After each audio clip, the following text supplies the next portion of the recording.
Please make a warm welcome to these two young ladies from Cape Cod Wildlife Refuge. They had to escape from the birds to get here. Yes. We really appreciate it. I was expecting Sarah, neither one of them was Sarah. I'm Katie. And I'm Kristen. Thank you. Hello. Good. Welcome here. Go ahead. Yeah, don't trip. Okay. I had talked to Sarah and we had emailed back and forth about today's program, and the only thing I asked her first of all, are you going to bring samples of wildlife? And she said yes. I said just don't bring anything that slithers. Empty this room real quick. Welcome, ladies in. Thank you so much.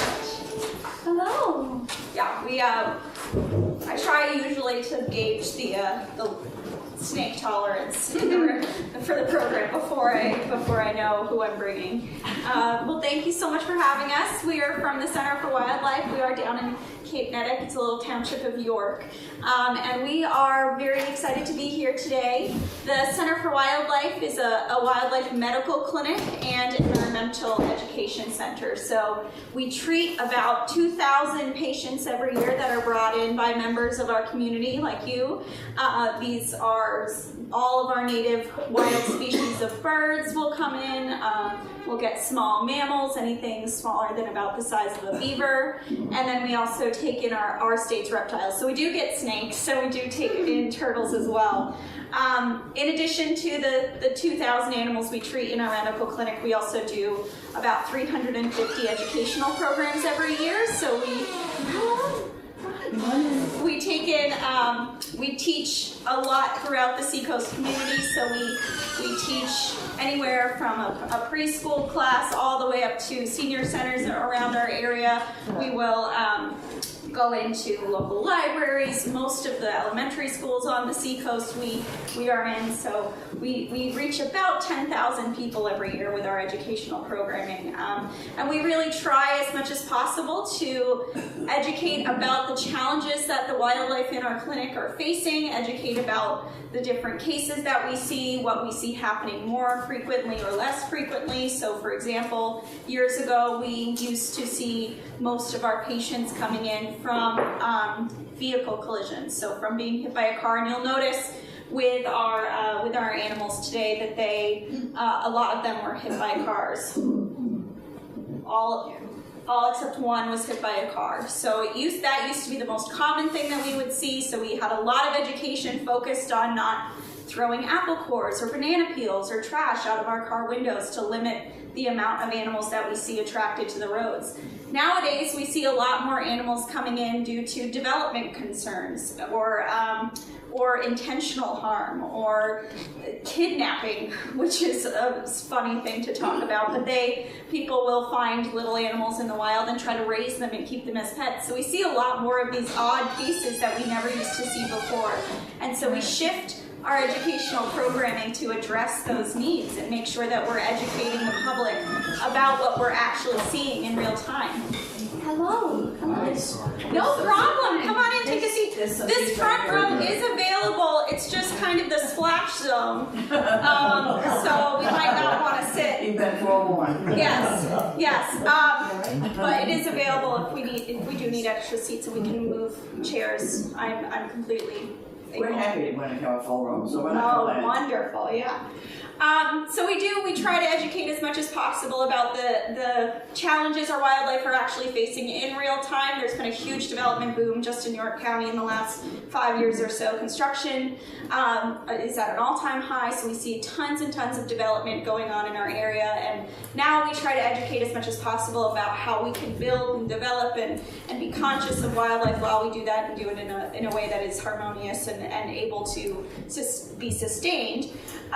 So the animals that we're going to meet today have very, very interesting stories. They were all brought to us for one reason or another. We don't have animals that live with us in captivity that would be able to be released. That's always our goal with all of our patients, is to get them back out into the wild. That's where they're going to be able to serve their ecological communities and our human communities best. We're going to introduce you to all of our different birds of prey that we brought with us today. Birds of prey are numerous in our area. We also call them raptors. They're a specific family of bird that eats meat, so they're hunters. They're very, very good at what they do, and they have some amazing tools and adaptations to help them to do what they need to do to survive. So we're going to meet great examples of our local species of birds of prey. We are very lucky to have 6 different kinds that live in our area. We only brought examples of a few of them, but there are so many more out there, and we encourage you to get out and go birding and see who you can see. Very often, if you are in the woods or in a park and you hear a bunch of songbirds going crazy or a bunch of alarm calls going off, it's because of one of these guys. So keep your eyes out and you might get to see some really, really cool stuff. In Maine, we are lucky enough to have those 6 different kinds of birds of prey. Does anyone want to help me list them? This is kind of a fun exercise. What do we think? Maybe a meat-eating bird. Eagles. Eagles, absolutely. Hawks. Hawks. Owls. Vultures. Vultures, definitely. Vultures. Some places in Europe don't count them anymore as raptors, which is sad. But they are. In America, we count them. They get to keep their raptor status here. I heard another one. Osprey. Osprey, very good. Ospreys are our sea-dwelling raptor. They like to live right on the water, either on lakes or on the ocean, and they hunt primarily for fish, so they have amazing adaptations to dive and to grab onto slippery things with these amazing talons that have spikes on them. They're really, really amazing birds. And then the last one is the first type that we're going to get out and meet today. They are the fastest animals on the planet, faster than any cheetah that we would ever see running around. So these guys are very, very fast. I'm going to introduce you guys to our first ambassador now, and you guys may be able to tell me what kind of a bird she is. She is very loud, so she'll come out screaming. You've been in the box all day. I know.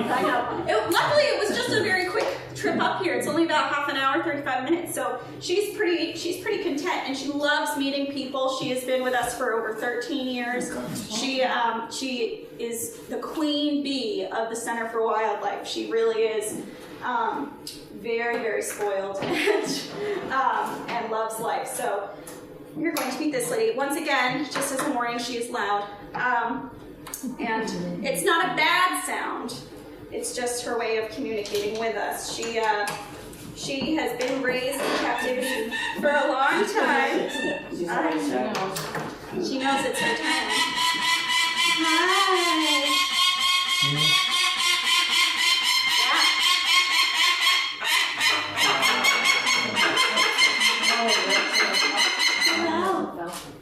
I heard it, yeah. Yeah, it is. It's a peregrine falcon, absolutely. So peregrines are the fastest animals on the planet. A lot of folks don't realize just how fast these birds can go. They are able to jump off of a cliff or a mountaintop and dive down towards the ground and get going up to speeds of as high as 300 miles per hour. So when they're diving, they're officially the fastest animals on the planet. Their bodies are incredibly streamlined to help them to get going that fast, so they have they're very aerodynamic. They're designed kind of like a Prius, it's designed to cut through the air. These guys are shaped like that, kind of like a bullet or some sort of very aerodynamic shaped vehicle, like a jet engine, these guys. Their feathers all lie incredibly flat, close to their bodies, so there's not a lot of fluff there. They have very streamlined features, so their heads are very pointed, and they're able to cut right through the air using their amazing, amazing bodies. Something that is very cool about raptors is their talons. So raptors are known for their feet. This is actually where the word raptor comes from. It is Latin for to grab or to grasp. And those talons are really the defining characteristic, good girl, of a raptor. And this is why in some locations, turkey vultures are no longer considered raptors, because they have turkey feet and not these grabbing talons. So our raptors all have these very strong grabbing talons. Falcons use them them in kind of a different way. Most birds, and most of the birds that we're going to meet today, use their raptor talons in a very typical way. They'll grab and hold on to something with a lot of force. They all have very, very strong grips in those talons, so stronger than our hands. And most of them use those talons to help grab and hold on to. Thank you. That's a comment. She's like, what are you about to say about my feet? So most of our raptors, like the ones we're going to meet today, have very, very strong talons that are very, very good. I know. Very good at grabbing and holding on to things that are squirming, that might be trying to get away, so small rodents, for example. And most of our raptors are very, very strong in the feet. Falcons are not, and it has to do with the strategy that they utilize when they're hunting. So falcons, like Freya here, will, instead of grabbing and holding on to their prey, they will do something very different. So when falcons are hunting, they are primarily hunting for other birds, so maybe a songbird, a pigeon. They like ducks a lot, they like waterfowl. They really, really are going after very fast-moving birds. So they're flying and hunting for things in the air and have to be able to swerve and turn on a dime. And they're also diving very, very quickly. So instead of trying to grab and hold on to this bird with the talons while everything is going so fast, what they have kind of chosen to employ is very smart. They will take their talons and actually curl them up into a little fist.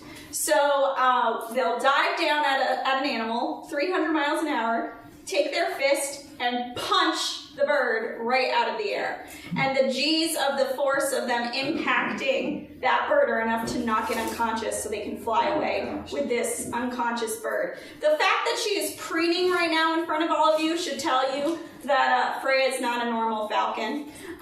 Most falcons would not be as comfortable in front of an audience as she is. That's a really good sign that she is very comfortable with us. But so falcons in the wild are very vocal. That's why she's so chatty. She thinks that she's communicating with us in a way that is normal for her. Freya was brought to us after she was hit by a car when she was very, very young. So on one of her first flights from her parents, she was hit by a car. And after that point, she was raised by people.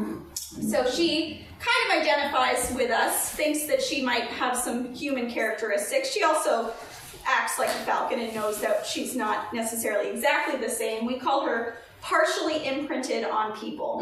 So she partially thinks she's a person. And for this reason, she likes to stay in our office most of the day. She likes to be with us. She likes to see the comings and goings and everyone that comes through the Center for Wildlife, through the office. She likes to check up on everything and make sure we're all working very hard. So she's our little office manager at the center. Right now what she's doing is actually really cool. All of our birds' feathers are really nicely maintained by the use of oils that are produced by a gland right at the base of their spine, so right above their tail. And what they'll do is they will take their beak and go and stimulate that gland and produce a little oil and then spread it across their feathers to preen and keep them all really nice. So she has this little gland, it's called the urogenial gland, on her back, right above her tail. I know. And when she goes and tucks her head back and her tail lifts up, that is her preening out the oils from that gland to make her tail feathers look very, very nice. She spends about half of her day preening. That's a really important part of, yeah, so there you go, you're gonna do it. Nice job. So she's reaching back to that gland. That they spend about half of their time throughout the day just preening. It's really important to keep their feathers healthy, and for a bird that relies so much on how aerodynamic they are, it's really important that their feathers are in tip-top shape. You can see Freya would not be able to fly anymore. I know, it's so sad. She would not be able to fly anymore. You can tell this wing over here is a little droopy compared to this one. She broke her shoulder, so it's kind of lower down now. She is no longer able to extend her wings to fly. She can no longer turn very well, so she has very little lift up off the ground, can no longer really get up into the air to fly. So she'll live with us permanently at the Center for Wildlife. a lot of you probably have heard the story of the peregrine falcon before. They are a bird that was endangered in the United States for a long, long time. If you've ever read Rachel Carson's Silent Spring, that outlines why and how our peregrines and a lot of our birds started to go extinct, started to have a hard time reproducing. It was because of the use of pesticides like DDT that were sprayed over crops and sprayed throughout neighborhoods. And now they're actually finding that there was a human cost to that DDT. Lots of pockets of cancer have popped up in areas where they were spraying. So these guys are what we call an indicator species. They tell us when there's something wrong in the environment, when something we're doing is hurting our environment. And so peregrines would have a really hard time reproducing because of a buildup of DDT in their systems. And it's the same process by which we build up minerals and metals in our system. So it's why doctors might tell you not to eat tuna fish too many times a week, because you'll get a bunch of mercury built up in your system. It's the same thing that happened to our peregrines. It's called bioaccumulation. Basically, the animals at the top of the food chain accumulate all of these toxins that have been passed up the food chain through food sources. So DDT would be sprayed on a field, and it would get on the bugs, and it would either kill the bugs or make them very lethargic and slow and easy for a little robin to catch. And then they would eat a bunch of those bugs and build up DDT. And then a peregrine would come along and eat that little robin, and they'd eat thousands of robins over their lifetime. And then they would get a even larger buildup of DDT in their system. And so this chemical would affect their ability to absorb nutrients from the food that they were eating. So calcium was primarily the nutrient that they weren't able to absorb very well. They would get osteoporosis, so their bones would become very brittle. You dropped a feather! Are you molting? They would get osteoporosis, their bones would become very brittle and fragile, and if you remember this, birds actually have hollow bones so that they're able to get up into the air and fly. So they're already really, really fragile and delicate, so they get even worse. And then they wouldn't be able to put enough calcium into their eggshells either. So when they would go to lay their eggshells would be all squishy, and they would actually crush their eggs when they went to incubate them. So we almost lost a whole generation of peregrine falcons, and it took a lot of concerted conservation efforts to bring them back. Now they are federally delisted, so they are no longer considered an endangered species. They're on the threatened list instead. So their numbers have been doing much, much better in the last decade or so. And this is true of the bald eagle and the osprey as well. But it's only because so many people spent so much time and resources on bringing them back and making sure that they were healthy. I know, right? It's a little bit sad of a story, but it hasn't happened. It's actually a lot easier nowadays to see a peregrine falcon in an urban setting. Funnily enough, they really are hard to spot if you're out hiking or traveling, because they blend in so well with everything around them. But they have taken to living in our cities and on our bridges and skyscrapers really, really well. They need a cliff habitat, and they don't know if that cliff was made by a human or a glacier. So the skyscraper to them looks just like a cliff face, and there's often a lot of food for them to eat in our cities in the form of pigeons and songbirds and things like that. So they love to live on bridges, on buildings. There are some living up on the Time and Temperature building in Portland. There are some down on the 95 bridge as you cross up into Maine from New Hampshire. There's a pair that nest there, and there are some up in Acadia National Park as well that have been there for a long time. But some of Maine's peregrines now can be found in those urban areas. Nice job. Does anyone have any quick questions about peregrine falcons before I put her back and get on our next friend? What's this bird's diet in captivity like? That's a great question. So in the wild, they would eat mostly birds. So we do give them a small little quail every other day. So they're farmed. It's like a chicken.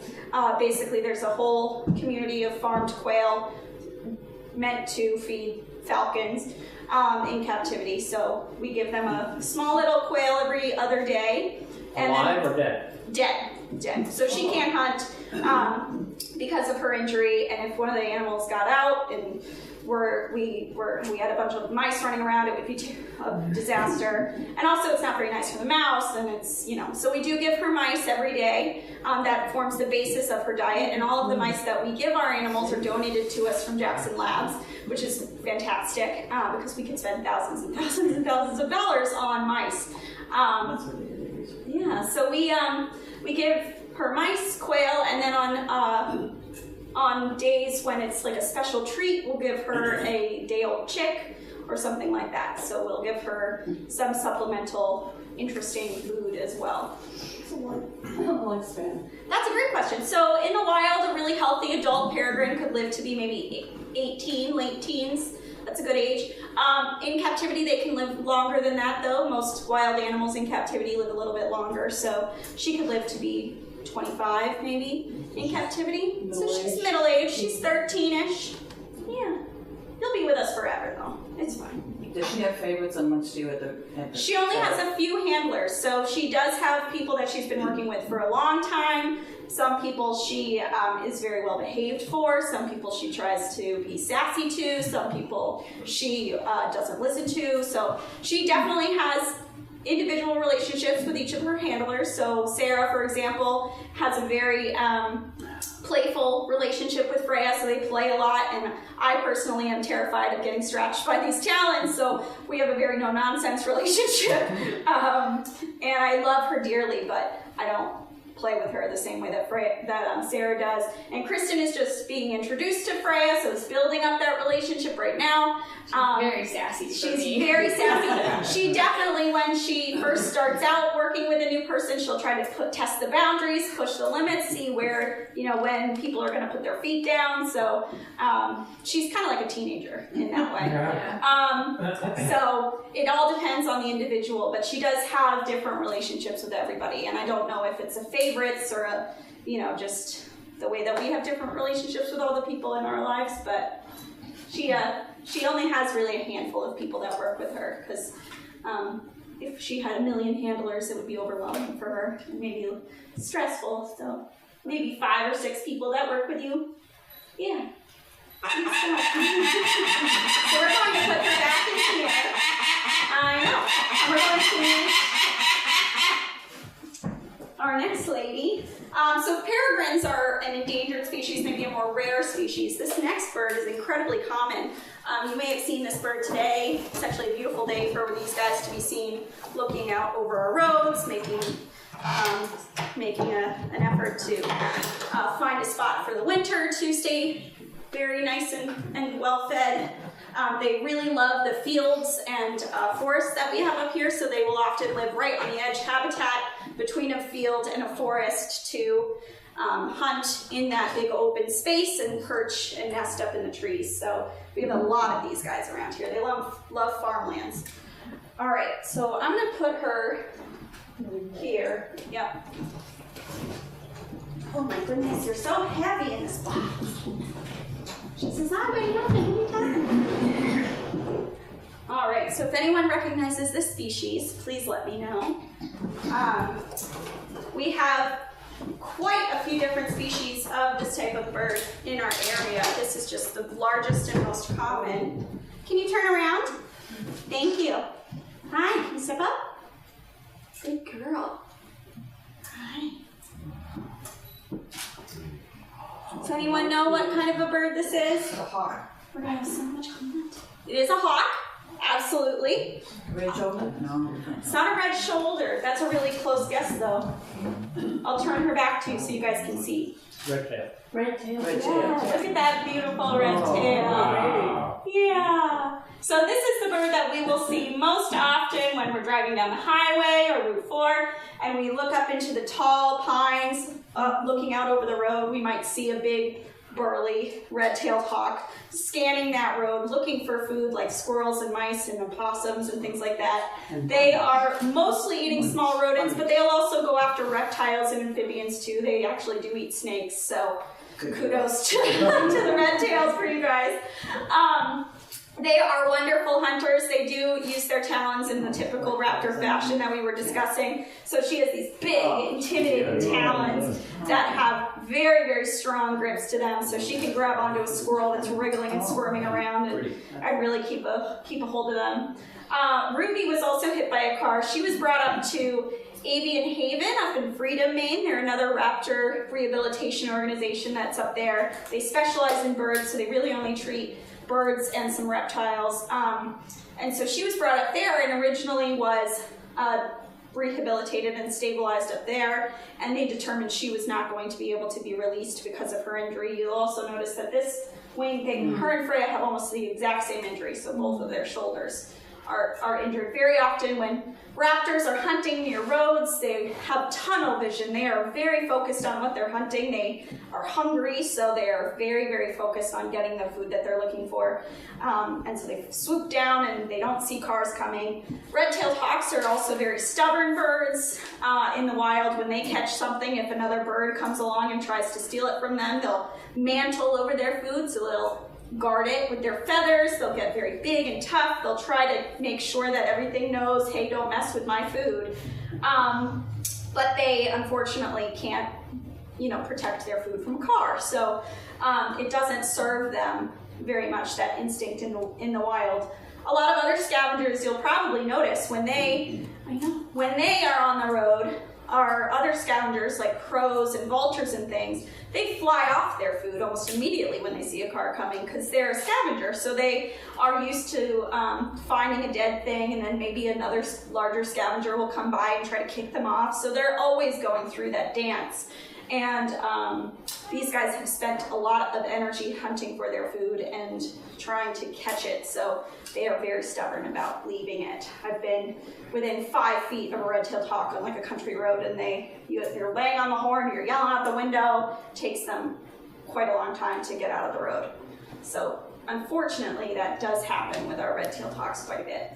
And when they are flying and swooping down towards the road to get some prey, their wings are often extended. If they get hit on the wing anywhere, there's usually a lot of tension, a lot of torque put on their shoulder joints, or all of their joints in general, so sometimes the elbow also breaks, and so that joint will be damaged from that accident. So she can no longer really move her shoulder anymore. Bird bones, because they are hollow, they heal in a different way than most bones. So when our bones break and they heal back up, it's okay that there's a little bit extra mass in there because it's just a really sturdy bone. It was full and dense to begin with. When a bird bone breaks, because it was originally hollow and delicate, all that extra scar tissue in there can make it really heavy and hard for them to lift. It can also, if that scar tissue is in a joint, it can limit their mobility forever, so it kind of freezes that joint in place. And so Miss Ruby here can't really lift her wing up anymore. Nice job, Ruby, too. I know. Red tails are a type of bird that you'll see very frequently soaring in the air. They're making circles. Sometimes these types of hawks are called buzzards, even though they're not in the same family as like our vultures or anything like that. A lot of times, you're okay. A lot of times our buteo hawks, that's what we would call a red tail or a red shoulder or a broadwing hawk, they are lumped into a family called the buzzards or the buzzard hawks because they're known for that circling pattern that they make. Hello, come on in.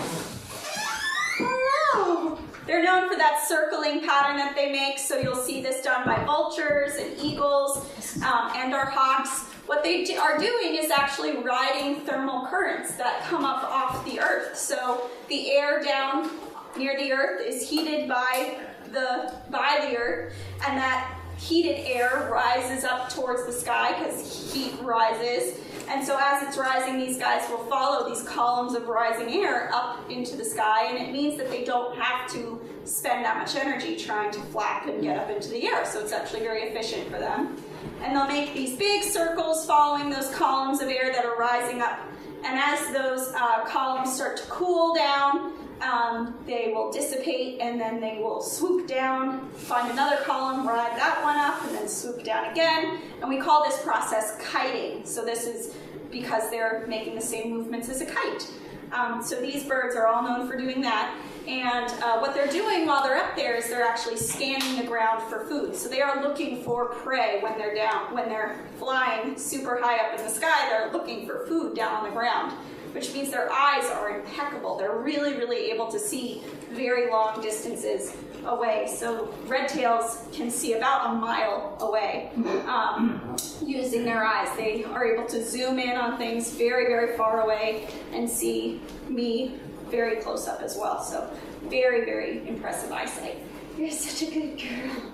Nice job. You can see that their wings are much different in shape and design than Freya's. So Freya's were very pointed. She had a very streamlined body to help her be aerodynamic.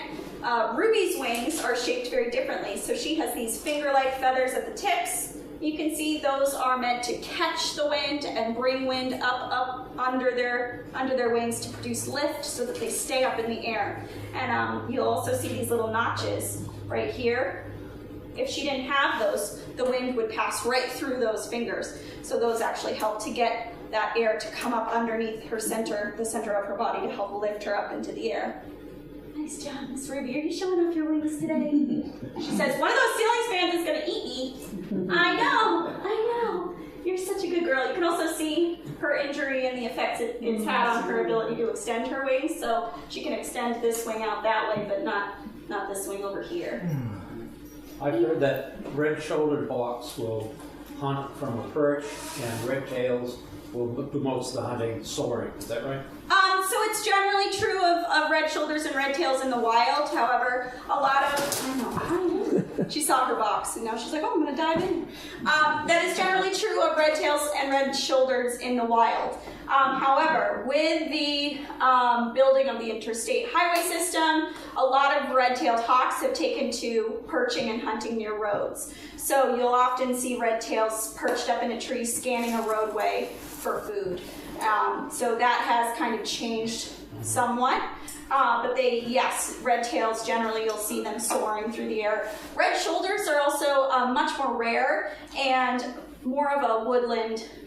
They tend to like to be a little bit more secluded than our red-tailed hawks. These guys they don't really care too much about people. I've had them fly right down into my backyard and be like, hi, I saw you had some squirrels, I'm gonna eat them now. They don't mind people over much. They're very, very aware of how big they are and how intimidating they are. In fact, when they do get scared or cornered by something, what they'll do is they'll just fall on their backs and kick with their feet and be like, look at the talons that I have, get away from me. So they're very, very impressive and they know it.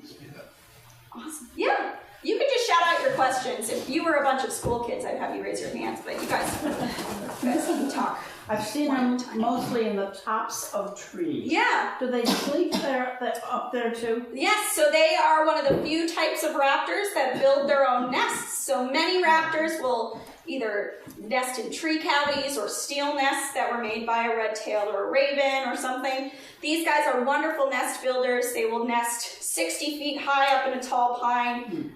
So yeah, they will sleep up high in the tops of our trees. And a good way to tell that you have, if you see a nest in your trees, a good way to know that it's occupied is you'll see the whitewash of the poop running down the tree. You might even see some pellets thrown over the side of the nest when mom goes and cleans up. She dumps the pellets over the side. So.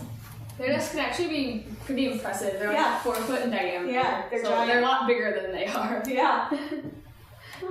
So if you've ever seen like an osprey nest on a platform, they're that big. You guys are really good. Everybody else just steals your nests. Yeah. Thank you. I was coming, go ahead. No, go. I was coming here to the museum a couple of months ago on 202 coming out of Stanford. Yeah. And there was a bird that flew right in front of me. And that pattern on her breast and the wings. Yeah. I had no clue because it was like zoom. Right, and they're so fast and very often that is that tunnel vision that they get. So they zoom right across the road because they're going for something. And nice. They also, if they're a juvenile red-tailed hawk, they might not have the fully developed red tail feathers yet, so they might still be a little stripy. So it's not always that you're going to be able to identify a red tail by that red tail. You might just have to say, well, it was a giant hawk that I saw, and so they're one of the larger hawks that we have around here. And the old Occam's razor says if you hear hoofbeats, you should think horses, not zebras. And so red tails, not red shoulders, just because they're so rare. You're much more likely. These guys are incredibly common. Nice job. Yeah. How often can you actually rehabilitate a wing injury and re-release It them? very much depends. So if it's so bad that that wing would need to be amputated, we are not able to rehabilitate that bird. It's actually not legal to amputate above the elbow anymore. A lot of times when a bird's wing would be amputated, it would cause spiral fractures in their legs because they would land on their legs and they wouldn't have the ability to cushion that landing. So it's no longer legal to amputate wings above the elbow anymore. So it's uncommon unless it's kind of the perfect injury that won't cause pain throughout life, but also means they can't be released. So it's pretty rare. I would say about like 1 or 2% maybe of our cases become ambassadors. It's very rare. Are you hot? Are you warm? And she's kind of like panting. It's like panting like a dog. It's warm. Nice job. So we're gonna put Ruby back in here. We're gonna meet another new type of raptor that we have in our area. Very sweet. This is actually okay. All right, we're going back. This is actually our newest ambassador that I brought to meet you guys today. They are. I know, but you can't dive in there, honey bun. You gotta be patient. You gotta get your wings in there. Oh my goodness. You're so big. Yes, so this is our newest ambassador to the Center for Wildlife Family. She has only been with us since the 4th of July. I drove down to Massachusetts and picked her up. So she's my little patriot baby. And so these guys are no longer really in the state. They have migrated down south, but a wonderful little ambassador example of a beautiful nocturnal raptor. So Kristen's going to tell you all about this next lady. Sorry, I'll get Ruby out of your way. There we go.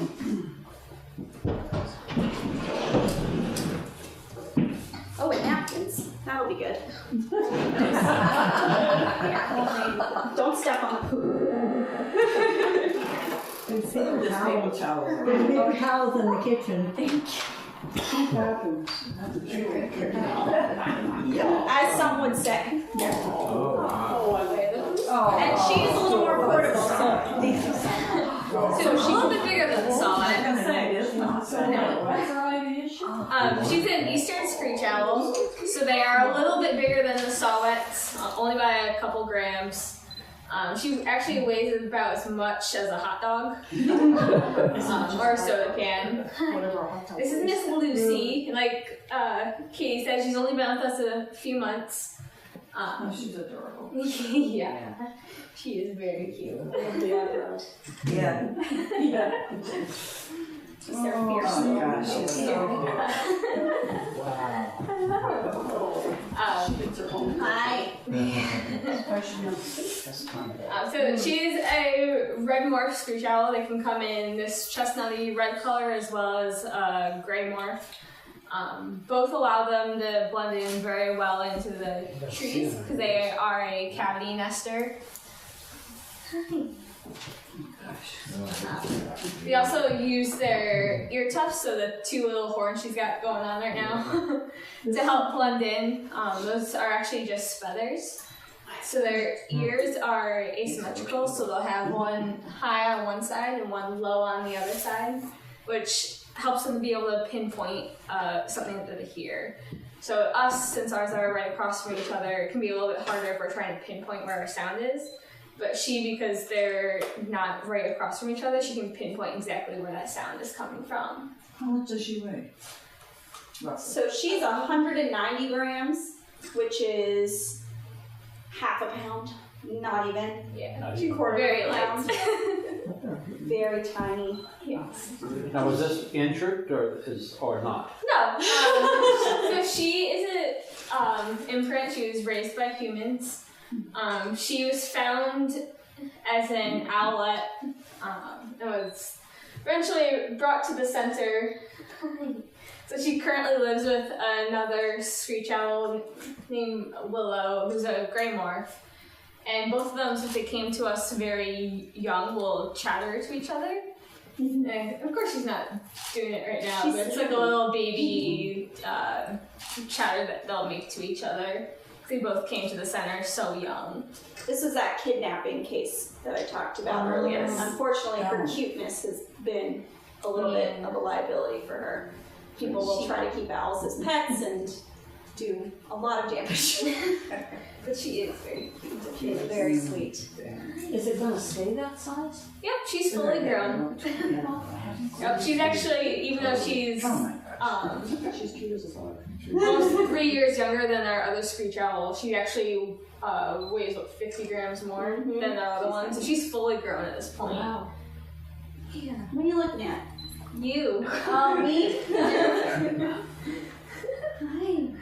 So this Lucy, when she first came to us, was very klutzy and was just learning how to fly. So she didn't really have very many muscles built up to get around her enclosure. So she would run into walls, and she was just learning. And this is a normal stage that our owlets go through. But because she was a redhead and very goofy and very klutzy, her name is Lucille. So yeah, thought that was fitting. You said that this bird was indigenous to this area, but it's moved south? Yeah, so they're actually partially migratory, so they'll move to like Massachusetts, Connecticut, just a little bit farther south than where we are right now. They are insectivores, partially. So they'll eat moths and whatnot, as well as small mammals. But they really like the crickets that come into their enclosure. It's one of their favorite snacks. Yeah. So they're here in the summer to breed, and then they move farther south for the winter. It's just a tiny bit warmer. So they are in May. For the breeding season, so it's spring and summer. Yes. They're gone now. And how does the saw differ from this one? Because that's what I thought it was first. She's probably that big. So I always say that a sawa would be like if you just looked at her body and took out the head. It's about that big. Yeah. They're very tiny. Oh, they are, I know. How many degrees will an owl rotate its head? 270 degrees. So most of the way around, but not quite all the way. Their eyes are actually stationary, so they can't look up and down like we can. They can only look exactly where their head is. Yeah. So without that ability to turn, they'd have a hard time seeing what's actually going on around them. What is Lucy's lifespan? So in the wild, they would usually probably live to be like 5 or 6 if they were a healthy adult. With wildlife, the vast majority of babies do not make it to adulthood. So there's a very high infant mortality rate among most wild animals. And so when we say lifespans, it's always, if they make it past that stage, they could live to be 5 or 6. In captivity though, these guys can almost double their lifespan. So we had a red-morph screech owl years ago that lived to be 13. So they can live a long, long time in captivity. It's because they don't have to deal with predation, illness, starvation, any of those nasty things. Do they need water? They don't really drink it. They'll like bathe and whatnot in it, but they don't like drinks per se. Yeah. The liquid that they get is from their food. So they don't search out puddles or areas that capture water. They pretty much get it from their prey, their moisture. The food the water they're ingesting, yes. Yeah. Like they have little baths that will put out during the warmer months and they'll just play in it more or less. Yeah. Take a bath, splash around, but they don't really drink it. How many eggs would they lay at a time? They'll have a clutch of like 3-ish, 3 to 4 is pretty normal. And that's typical for most raptors? For most of these sized raptors, yeah, some of the larger ones will have more than that, but 3 or 4 is a good range. A lot of times when they lay more than that, they won't survive. I work on overnight, so Yeah. driving into work at night, Yeah. I don't know what is flying in front of my I know. vehicle. Yeah, Yep. So owls are Would especially it be hard. mostly, you think owls? If it's a bird, absolutely. That's what I thought too. But So unless it's like a nightjar or something like that, but owls are hunting. They're near the roads because they're looking for mice. So it's just like raptors during the day. And there's the added problem of A, they don't see you coming until you're almost right there, and B, you don't see them coming until they're right in front of your headlights. So Lady Willow, Lucy's roommate, was hit by a car and lost one of her eyes in that injury. So it's just, use your high beams, try to be cautious. It's the same general rule for avoiding moose and deer and things. But they swoop right down in front of your car because they're going for those mice and small rodents. Yeah. So 190 grams is 6.7 ounces, Okay. according to this. All right. Okay. She's a lightweight. You are. Seriously.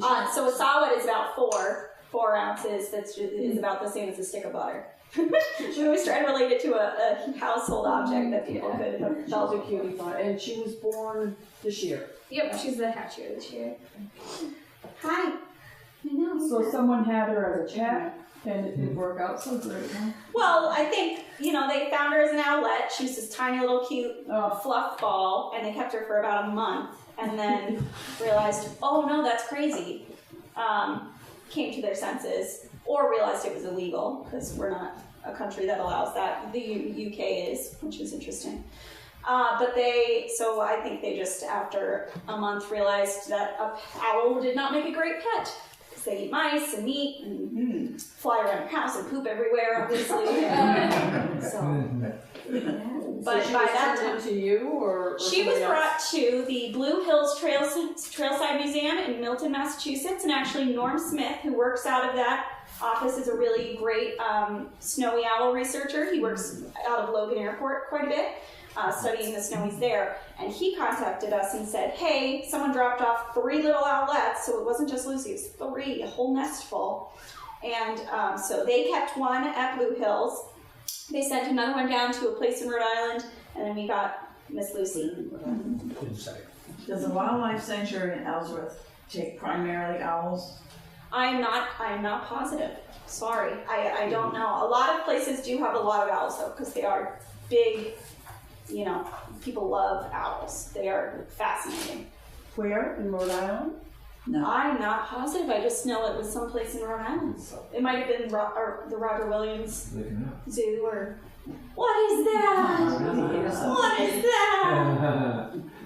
Oh, Something new. everything is all so new for Lucy. So the feathers that are around their face are called their facial disc. And so they'll kind of use that as like a satellite dish, essentially. So on top of the asymmetrical ears, they'll help pinpoint the sound. So everything is super interesting to her. What sort of call does she make, or does she? So she'll make the little chattering call to each other, but then their natural wild call is more or less a horse whinny sound, not really actually a screech. It's like a. Yeah. Oh yeah. What are you saying? Hi! So Willow gets very upset with Lucy because she's new and Willow's had her own space and her own territory, so they've drawn a line throughout the enclosure being like, this is your side, this is my side. And so when this one comes into the enclosure, Willow will do the try to like, oh, I'm sorry, did that scare you? Did that make you nervous? You're very gullible because it's not that great. Really? Some of my calls are better than others, and the next friend we're gonna get out, I do the call next to him, and he's like, "That's gibberish." That's not real. I think so. Nice job. So they're called screech owls for that call, and they can make some pretty nutty sounds, but generally it's more of like a ghost crossed with a horse. Pretty much. Nice job. Good girl. Wonderful. Nice job. I can see why people pay attention to it. I know. Yeah. When we first moved to our farm, which was quite a few years ago, in the evening, the owls would go on and on. We're gonna meet one of those. And I don't know if they were mating or just saying. They're very chatty. and they have a few periods of time throughout the year where they get extra chatty. So we'll meet one of those chatty guys right now. So do they do the hoops for you? Yeah. My right shoulder now, my calf shoulder now. Do you want to hold it and I can talk about it? Okay. So as we teach Kristen, and as Kristen learns to work with them, we start her out with handling and then teach her the talking points and everything. So I'm going to talk about this guy, and she'll hold him on there. And I just asked for this one if we could not have flash photography, because I think that might spook him a little bit. The rest of them are fine. For the most, the rest of these guys were okay, but for him, I think the flashing might spook him. Is the fan all right? Oh yeah, that's fine.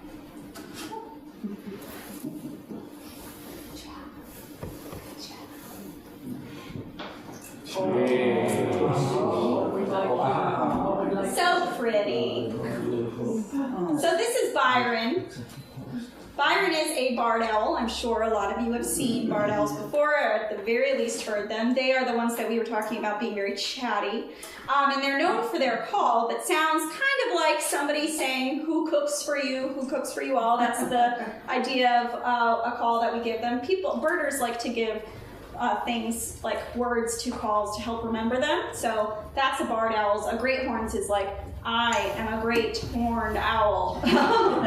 So it's just to help remember the calls. The thing about barred owls is a lot of times their call can sound very strange. It doesn't sound like an owl a lot. It sounds maybe something like a frog or a monkey or something crazy. So we get lots and lots of reports of people being convinced there are monkeys in the trees around their house because they're hearing a barred owl caterwauling. And it's just one of these guys. So they make a lot of noise as a species. They will call to each other when they first come back to their nest area in the springtime. They actually have their lay their eggs in like early to mid-March. So they're laying their eggs pretty early. And they're coming back to the nest even earlier than that. So we have a February Seeking Sweethearts program around Valentine's Day, because that's when our barred owls are coming back to their nest site, getting reacquainted with their mates. They do mate for life, but it's not as romantic as everyone makes it out to be. They'll mate until one of their mates dies, and then they'll find a new mate. So Byron lost his mate in January, Bianca. She had been with us for 23 years, and she and Byron had raised 10, I think over 50. You're okay, buddy. Nice job. See how he's using his beak? They actually climb trees with their beaks. Are you tangled now? Kristen, just let me know if you need assistance. So he lost his mate in January. She had helped him to raise. He had helped her to raise over 50 owlets in that time. So these were not owlets that they had together. We at the Center for Wildlife will get in baby barred owls, and they are injured or orphaned or what have you. And that imprinting process that we talked about with Lucy is so strong that if we don't put them with another barred owl, there's a really good chance that we could ruin them. So they would raise those babies so that they could be released. So Bianca was an amazing foster mother, and Byron helped her out with that job. The calls that they make have a few different purposes. So the one that they use when they're coming back to their nest area, that's their contact call. So that's how they call to their mates. So they'll recognize that call. They'll call in their mate to the same general area. And so that's the use of that, like, who cooks for you all, that long call. So I'll do that call now so you can get a sense for what it sounds like. It goes. Yeah. But see, he obviously didn't buy it. And so that call, when they make that long drawn out call, that is one of them. Usually the male has gone back to their nest site, the general area, and is posted up and has said, "I'm here, come over here, this is where we're gonna have babies." And then they also do a contact call. So when the female is sitting on the nest and the male is off hunting, they will make a call to each other to kind of keep in touch. The female will go like, hey, did you get anything? He'll be like, no, give me a minute. Like, I gotta go catch some mice. And so that very often you'll just hear them go, "Roar." So they'll just do that little tiny bit at the end. That's just a contact call. In the time before they have their territories, a lot of times they'll be fighting with each other over space. So a couple of males might find a tree that they think looks great and fight over it, not physically but verbally. So they will get into these sing-offs really, and we call that caterwauling. And so when a couple of barred owls come together and are fighting over a tree, they'll do this caterwauling call. That sounds a lot like monkeys. So they go something like this. They go, and they'll do that back and forth to each other. And that means like, I want the tree, no, I want the tree, I'm a bigger, badder owl, you know? So it's kind of they're playing chicken. Very infrequently do they actually get into physical altercations. It's never in their best interest to like actually fight with another owl, but they will do that until somebody gives up. He certainly got his eyes on you. Yeah. I think they know the sound of my talking voice more than the sound of my call or anything like hi. Will they mate earlier in the spring in the south? I'm not positive about how it changes throughout. They are pretty northern owls, so they like to live in boreal areas. So I'm not sure. Did you guys have them in Maryland? Yeah, you still have them down. So they definitely, I think, are more of a boreal species. I don't think you find them very much in the southern states, but I'm not sure how their mating season was. It earlier down there? Not like obviously not as early as the great horns, but yeah, like a little bit later after so that. Great horned owls are fantastic parents. They will mate and lay their eggs and be incubating their eggs at 103 degrees in late January. So it can be negative temperatures outside and they are incubating their eggs. Wow. These guys are kind of second after that, so they're early March, late March. These guys are just, it's because they're smaller and they can't break through ice pack as easily with their talons. They hunt for smaller prey, so they aren't able to feed the calories quite as much when it's very cold outside.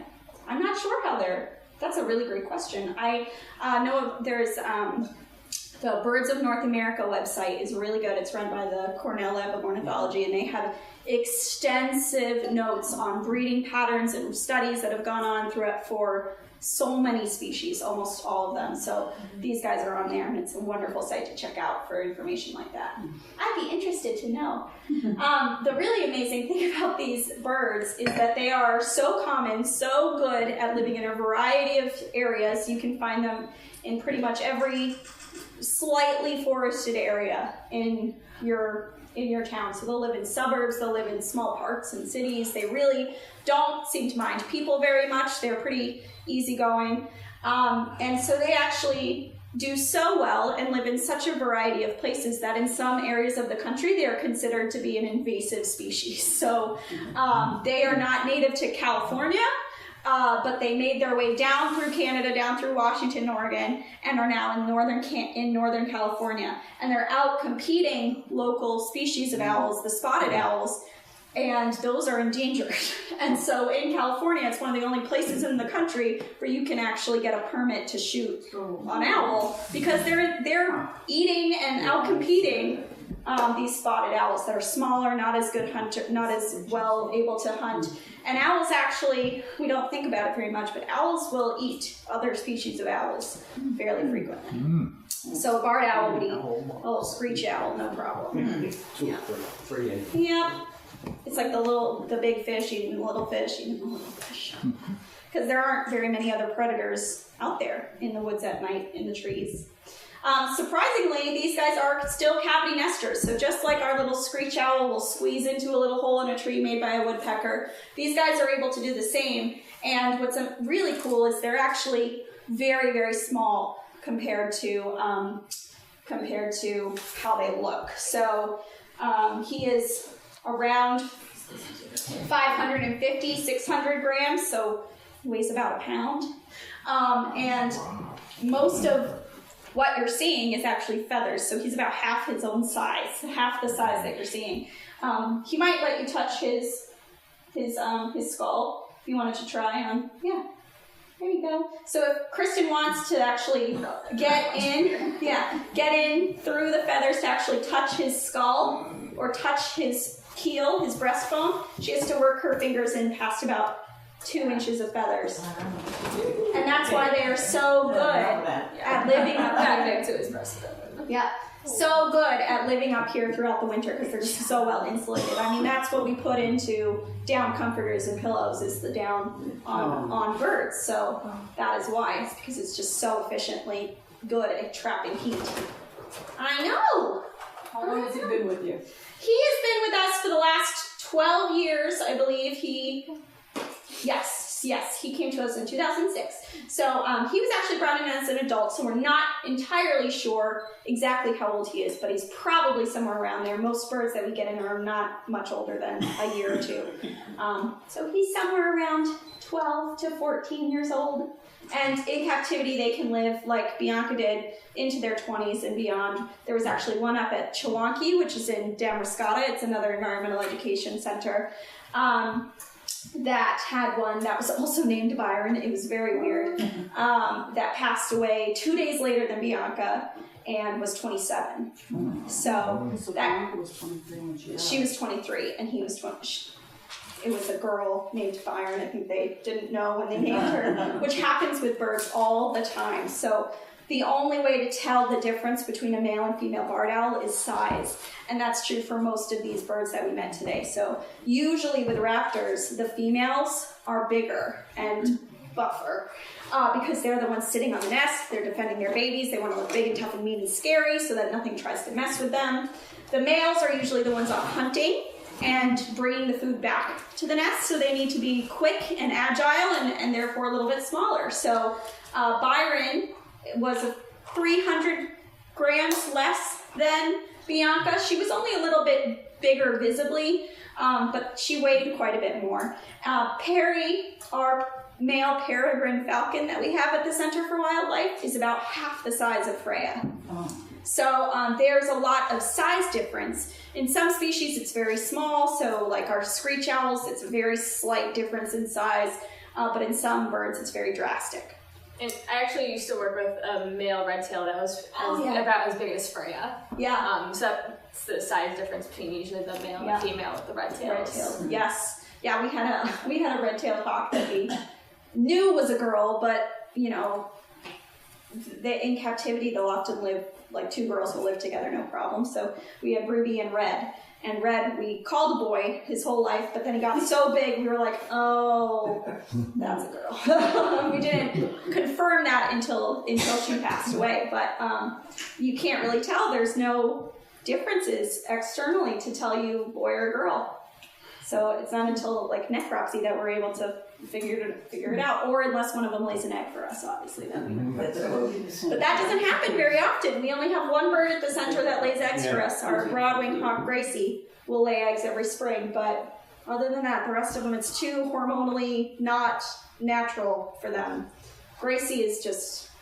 My brother has a couple of osprey platforms. Oh, that's so cool. A few hundred feet actually from his house in a cove. That's amazing. And they both get knocked by it. One's very successful, but it's interesting to watch because it appears that the male will bring back a fish from after Narragansett Bay. Yep. And sort of show it Yeah. to the potential mate. Mm-hmm. And there's a reaction. That's what the courtship ritual for most of our raptors is they will find a territory and then go hunt and bring food back, and that's to demonstrate that they could be a good provider, right? Yeah. And then there'll be some birds like red tails do like coordinated dances together in the air. They'll fly with each other and then like do a very brief mate at the end. Most birds actually have to mate like almost 100 times a day to get fertilized eggs. So it's a process. It's a whole process, which is why we never get babies from our captive birds because it's so weird that the circumstances are all wrong. Nothing is quite natural about it, and we're constantly going in there and interrupting them. So we've never really had any of our raptors successfully breed, and it presents a problem for conservation efforts. So if you've looked at the case of the California condor, they were doing so poorly that there were only like 400 of them left in the wild. They brought them all into captivity to captive raise some babies and support the population, and they couldn't get them to breed in captivity because it was so weird. So big. Yeah, and they're giant. I've seen the video Yeah, on PBS where they actually, when they're feeding or doing something with them, yeah, they have like a mannequin that looks like a Yeah. condor head yeah. that they Yeah. put in the cage. So that's to help with stress, because stress is a huge trigger for a lot of wild animals. It's actually the #1 killer of animals in our if they get stressed, they go into shock. It's very bad. So we are always conscious of that. But with babies, if you go in there and you start feeding them and talking to them, and you're not wearing like a mask or a mannequin or something, they'll imprint on a person. Yeah. So they wanted those babies to go back out into the wild. So they have this crazy little mannequin. At the center, if we don't have a foster parent, we actually have to wear like bags on our heads. It's very creepy. And like we have to play the calls of the birds in the room with them. And it's very hard to do if you don't have a foster to help you. So In the condor program, they were actually took eggs out of a nest and Yep. put them inside. yeah, the so coop. all of the wild ones, all of their eggs, they brought them all in because clearly there was something, they could not depend on them to survive in the wild. So, and then the ones that they did bring in, they had to artificially inseminate them to get more babies. It was, there are lots of controversies about that whole project, but it was a very, very interesting case.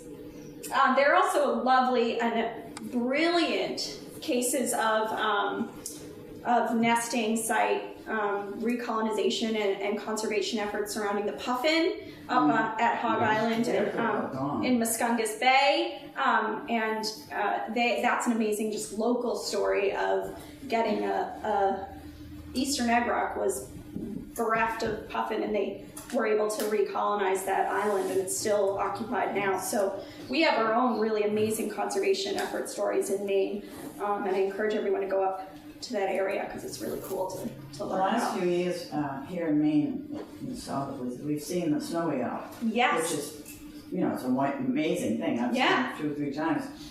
But what I heard, they came down here because the lemming situation in northern Canada was about shot, and that's what they eat. So there is, they're very closely, their numbers are very closely related to the numbers of lemmings in the Arctic. So, and just like our oak trees will some years produce a bunch of acorns and then some year no acorns, lemmings go through natural cycles of boom years and bust years. And so the populations of snowies really closely reflect those boom years and those bust years.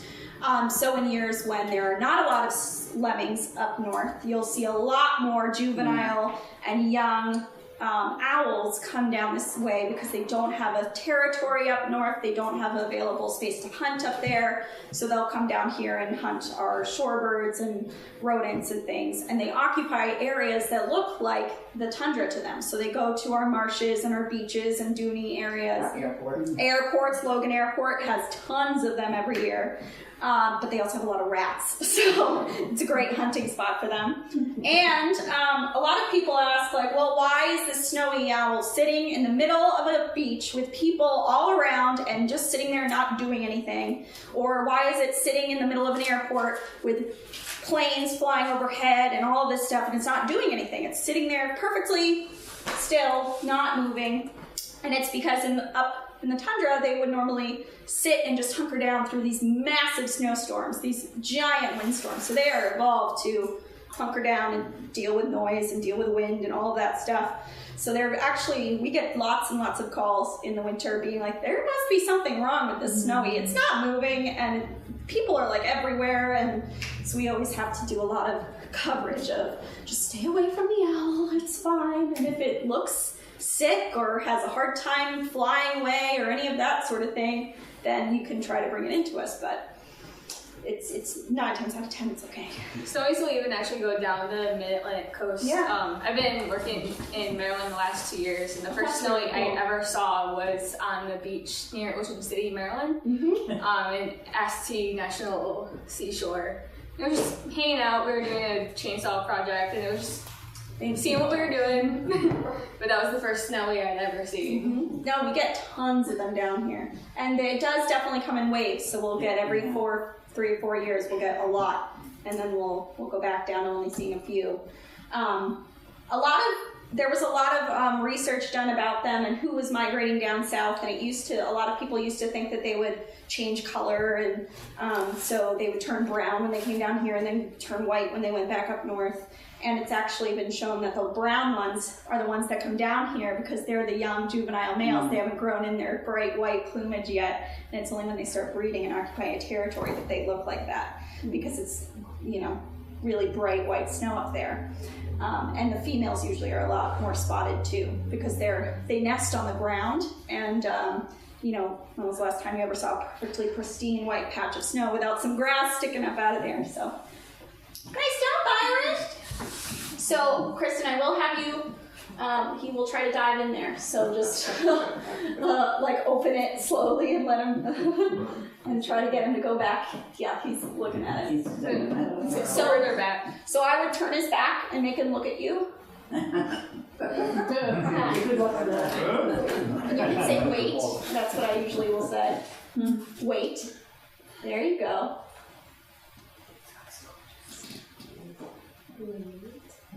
Mesmerizing. Yeah.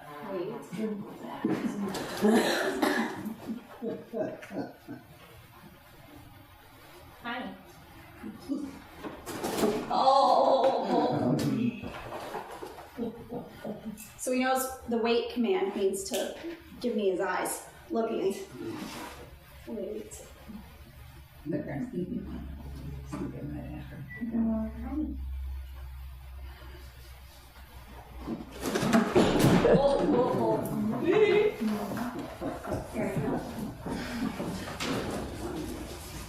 Hi. Wait. That's a good job. Yeah, there you go. That's no fun being a boss. I know. Well, he does like it, so he's trying to dive into it and go sit back in there. It's daytime, it's his sleeping time, it's dark and quiet in there, and he feels safe in there. So A lot of red tails will do that too, just because they're excited. they're like, it's like a horse being barn sour, when they run back to get to the barn.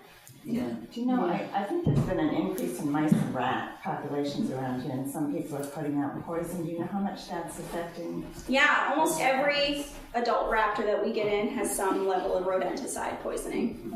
Almost every single one. How much do you have to eat to actually kill like an owl?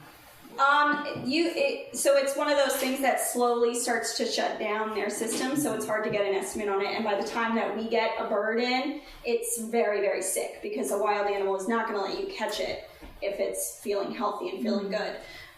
So it's hard to say exactly how much, but they get a tremendous amount of rodenticide poisoning. They also will get lead toxicity from either lead pipes or water being contaminated with lead or shot or anything like that. So most of the raptors that come into the center are dealing with some sort of a toxicity in their level in their systems, and we have a blood panel that we run to basically make sure that and almost every single one has either lead poisoning or rodenticide poisoning. So we give them drugs for that, but the second we release them back out into the wild, it's going to start building up again. Lead is actually a toxin that will get into the bones of animals, so when it is in the bloodstream, it goes into the bones, and then you can clear it in the bloodstream and take a test, and it will say that they're cleared, and then it'll come right back once it starts leaching out of the bones again. So it's very, very challenging to treat. We usually get 1 or 2 eagle every year, just they rarely come into the center, and every single one that I've ever seen at the center has had lead poisoning. So rodenticide is one of the things that we absolutely educate about. generally a little less common than getting hit by a car or, a tree getting cut down or anything like that. But poisoning is certainly an issue that we do see at the center. About, I think it was 18% a couple of years ago, 18% of our patients came in and had were brought in because they were poisoned or because they had poisoning that was causing their systems to shut down. But generally, these animals will pass away, in the wild and get eaten by something, and then of course that gets passed on to the scavenging population. So rodenticides are the new DDT, unfortunately. And it doesn't just affect the rodents and the raptors. It gets into our water and it gets into our bodies too. So it's absolutely, all of these bioindicator species, they're telling us something that could definitely impact us as well. So it's not just, don't just save the raptors for the raptors' sake, They, it all will come back to us too, eventually. What if they're feeding on a rabid animal? So a lot of the animals actually, what's really cool is birds can't get rabies, so that's good. Rabies is a mammalian virus. So birds can't get rabies, but also our vultures and our crows and our scavenging birds, they actually have such strong stomach acid that they're able to neutralize viruses like rabies. So when a vulture goes and eats a rabid animal, which is the only type of really scavenging bird that would be eating a dead animal, their stomach acid will neutralize that pathogen. And they do it with all sorts of things. They can do it with botulism, with anthrax, they can do it with rabies. So their Latin name, a turkey vulture, is Cathartes aura, and it means cleansing breeze. Because they clean the environment. They're like a hazmat team. We have a beautiful turkey vulture ambassador named Violet at the center, who we didn't bring because my arm is going to fall off if I have to. She's about 6 pounds, and holding her out is very hard. So. But she's beautiful, and we're very close by down in Cape Nettic, so please do come visit us. And Mount Agamenicus, we're right next to, has a beautiful trail system, and the summit is all very, very gorgeously accessed. So definitely please pay us a visit. We have lots of literature here with our address, our phone numbers. Even just keeping our number in your phone is a really good thing to have on hand if you run across a wild animal that needs assistance. We're a great resource. We have a wildlife assistance hotline that you can call. We're open every day, so definitely use us as a resource. Got a question. A couple of years ago, we had a pair of, we were about a mile here. Yeah. Of pileated woodpeckers. Yeah. And I didn't have my camera, and they were together like for 10 seconds, Yeah. And I haven't seen them since, but is there any way to tell what kind of a sound they might make? Because I heard calls in the woods out behind our house. Sounds like. And even the way they're knocking on the wood, it's a woodpecker of some kind. So if it's really loud, like a really loud, deep drumming sound, that's probably pileated, because not like our downies and our hairy woodpeckers aren't going to make as much noise. But the sounds that they make when they call are insane. Like they scream. Pileated woodpeckers. It's really nutty. They go like. It's a lot.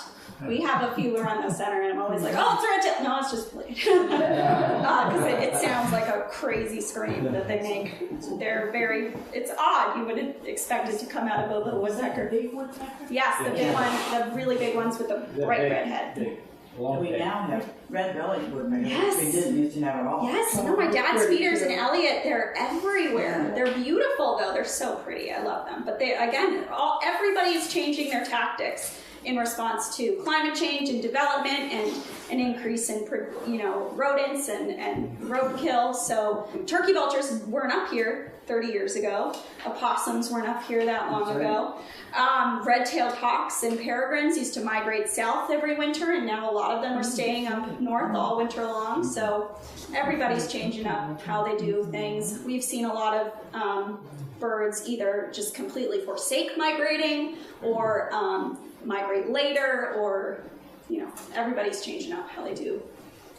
How many ambassadors do you are We have 27 ambassadors that live with us permanently. So we have our raptors, our owls, hawks, falcons, and we have a crow ambassador named Dante. I lost a feather. That's Freya's, yeah. She was molting molting. From Dante. Dante, and then Violet or Vulture. And then we also have some small mammals as ambassadors. We have a porcupine, an opossum, a squirrel. We have a couple of bats. And then we also have a reptile ambassador. So we have 6 turtles and 2 snakes. As I said, I'm vegetarian. Yes. I'd like to thank these ladies. This has been very, very Thank you interesting. so much.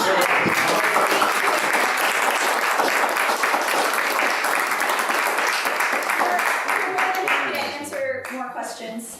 As most of you know, our programs are free, but we do collect donations. We have some refreshments. If you'd like to stay, talk to these gals, and the museum room is in there. Please feel free to go in and look around. And we had some Thank you for cider coming. and cookies. Oh, thank you so much. Thank you.